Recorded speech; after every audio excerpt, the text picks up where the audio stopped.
We usually assume that collapsing into a comfortable, padded chair is the ultimate way to recharge the human body. By that same logic, contorting our limbs into a demanding, rigid shape like the full lotus posture would strictly drain our energy. To test this assumption, researchers conducted a controlled trial using an instrument called an accugraph.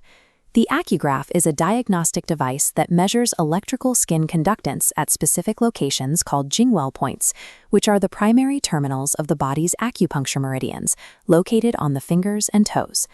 The researchers tracked 52 experienced practitioners over 3 days. This chart shows the subtle energy levels of the control group, who were instructed to simply rest in a standard chair. Over the course of 20 to 30 minutes, these subjects experienced a steady, universal decrease in their meridian conductance. Sitting perfectly still in modern comfort actually resulted in a state of measurable biophysical depletion. To see any genuine recharging effect, we have to look at entirely different geometries of resting. For the experimental group, sitting in the full lotus posture for the exact same 30-minute period, the data violently reversed. Across all 12 measured meridian lines, the practitioner's energy levels surged into positive territory. This energetic spike did not happen immediately. It required 20 minutes of absolute, sustained stillness in the folded posture before the declining energy levels decisively flipped and began to climb. How exactly does sitting completely immobile in a physically agonizing folded shape generate a measurable surge of biophysical energy? The full lotus is a highly specific biomechanical switch. It forces the human anatomy into a structural configuration that actively manufactures electrical charge. To understand the switch, we have to look at the macroscopic engineering of the pose, which relies on a concept called tensegrity. Tensegrity, short for tensional integrity, is an architectural principle where a structure stabilizes itself through a continuous network of tension pulling against isolated rigid struts. By crossing the legs and locking the feet over the thighs, the human body folds into a self-supporting, perfect pyramid. In this specific geometry, the bones act as the rigid compression struts, and the surrounding fascia acts as the tension wires. This balance allows the spine to float in absolute neutrality, requiring zero muscular effort to stay upright. This gravity-defying spinal alignment, paired with deep diaphragmatic breathing, perfectly optimizes the body's cranial sacral pump. The cranial sacral pump is the rhythmic physiological mechanism that circulates fluid between the brain and the base of the spine. By freeing the spine from muscular drag, this pump operates at maximum efficiency. It rapidly flushes cerebrospinal fluid, the clear liquid that surrounds the brain and spinal cord, washing out metabolic waste products like beta-amyloid proteins to actively prevent cognitive fatigue. While the upper spine floats in relaxation, the lower half of the body is enduring immense mechanical stress. The pelvis and lower limbs are locked under intense static torque. This extreme physical pressure triggers the piezoelectric effect.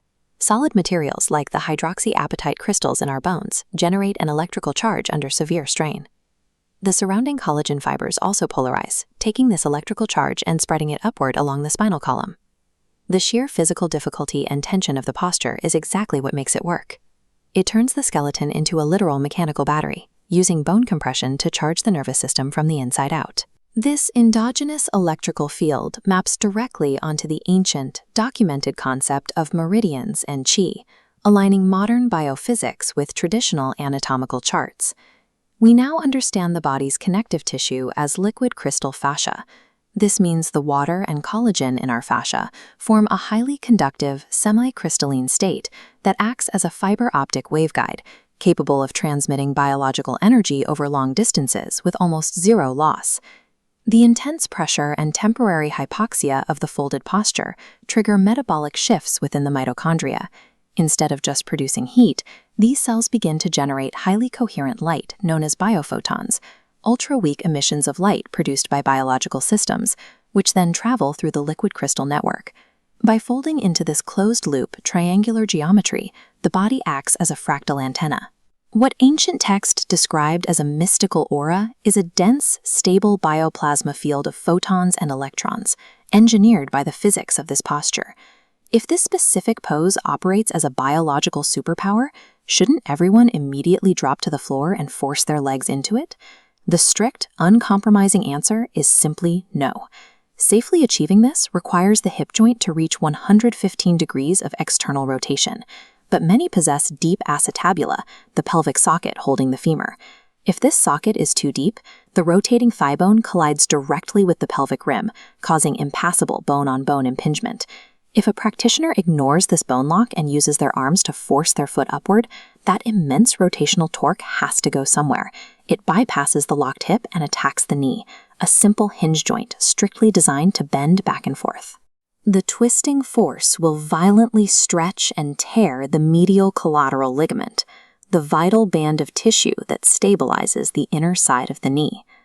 The full Lotus provides a profound biological software upgrade, capable of generating endogenous charge and rewiring our biophysical fields.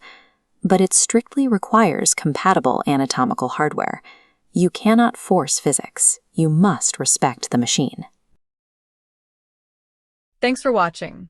If you found this helpful, please give it a thumbs up and share it with someone who might benefit. See you in the next video.